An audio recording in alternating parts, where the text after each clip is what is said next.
तो जरासंध कहता है उसका नाम है कालियवन। एक बार क्या हुआ, एक ऋषि थे जिनका नाम था ससुरायन।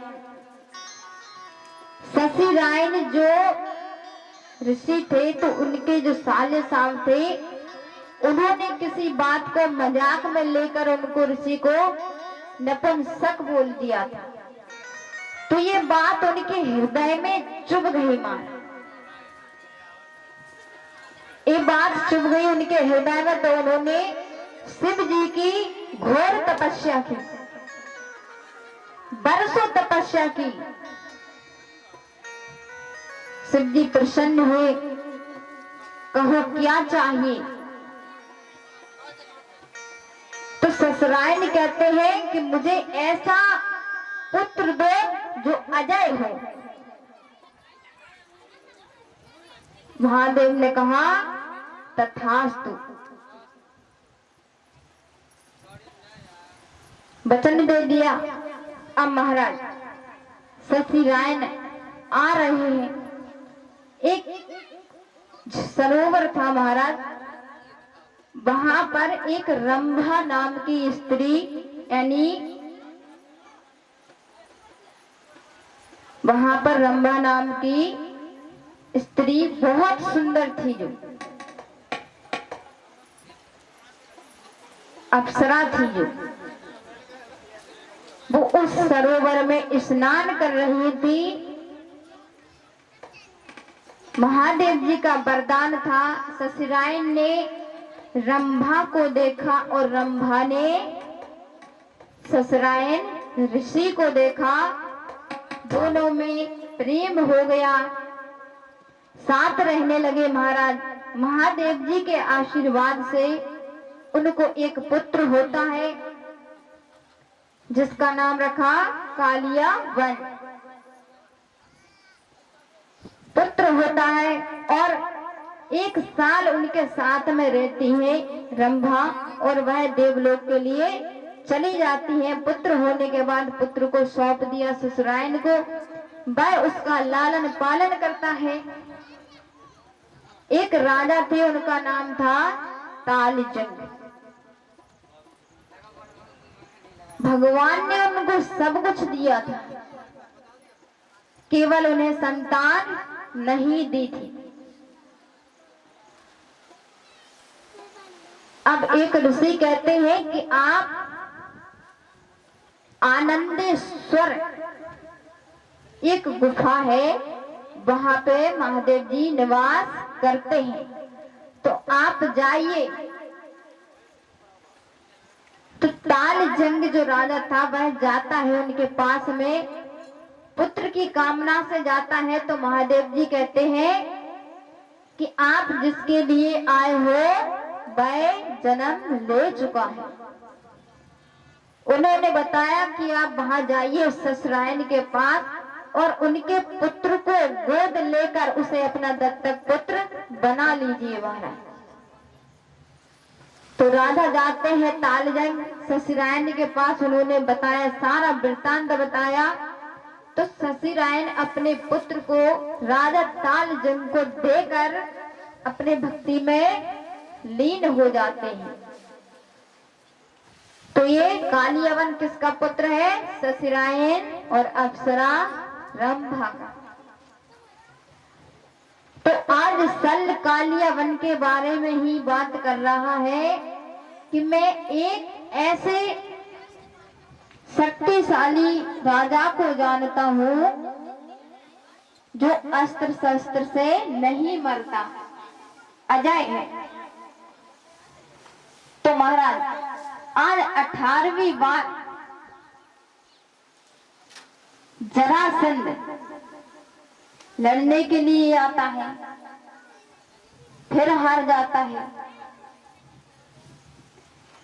लेकिन कालियावन जो था वो भी लड़ने के लिए आता है जरासंध की तरफ से। तो महाराज कन्हैया हमारे रण में तो आते हैं, लेकिन अस्त्र शस्त्र लेकर नहीं आते हैं। और ये युद्ध का नियम है कि जो अस्त्र शस्त्र नहीं लिए हो उस पर वार नहीं किया जाता।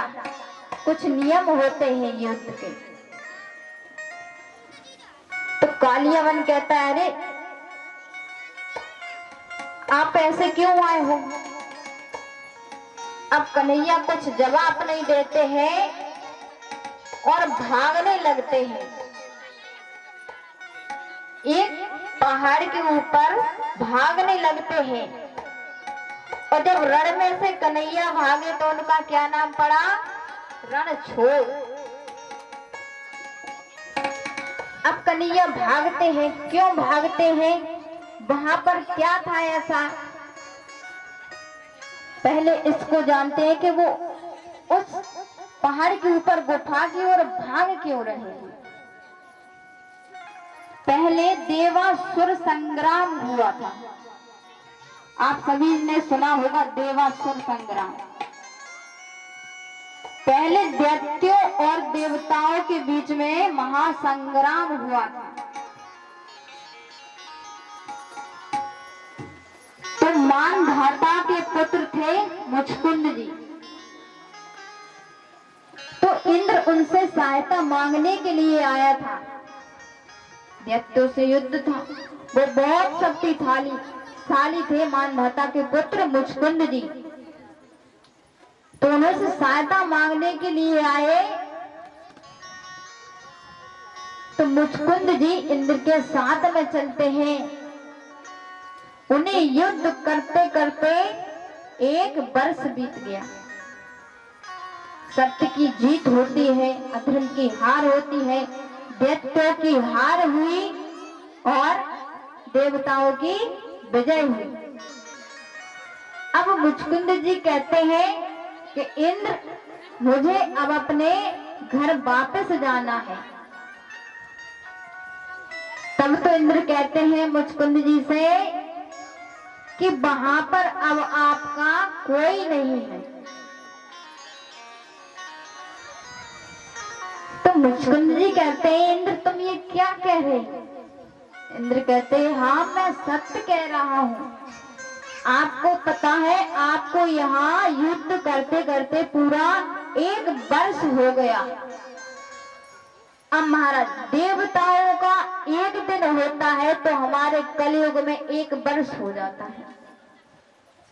तो इंद्र ने कहा कि कई युग बीत गए, अब आपका वहां पर कोई नहीं है। इस बात से राजा मुचकुंद जी को बहुत दुख हुआ, बहुत कष्ट हुआ। तो वह कहते हैं इंद्र से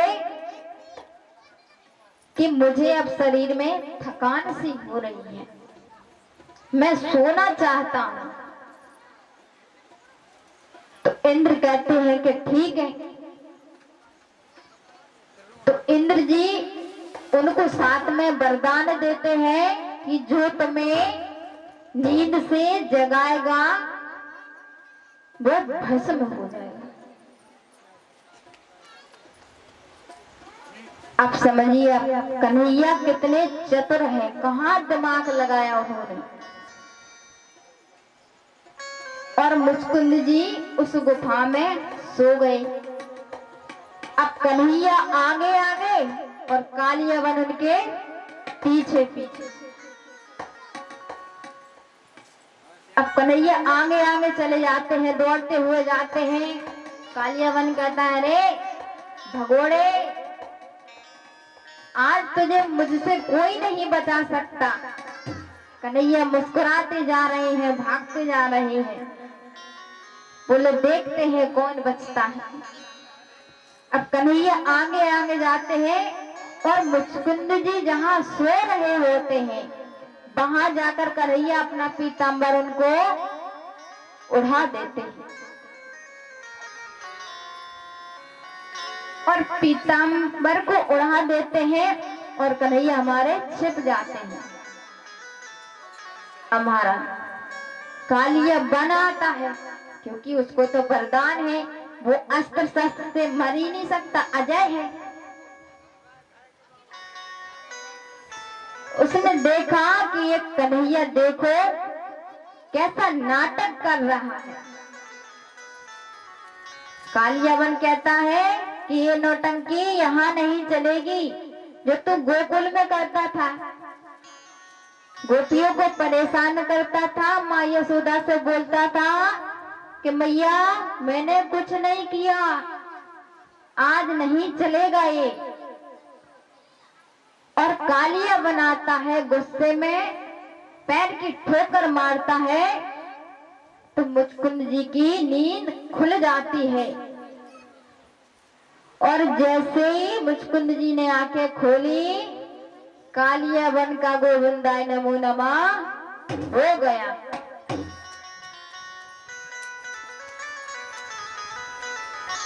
क्या बात है महाराज, किसी का अंत हो तो तालियां बजा दिया करो, क्योंकि अंत तो दैत्यों का हो रहा है, राक्षसों का हो रहा है, भगवान का थोड़ी ना कोई कुछ बिगड़ रहा है। इसीलिए तो कहा गया था कि जब यदुवंश हो अवतारा, करें हरण महा माही भारा। तो आज हमारे कृष्ण कन्हैया जी ने कालियावन का उद्धार किया। आइए एक भजन कथा आगे।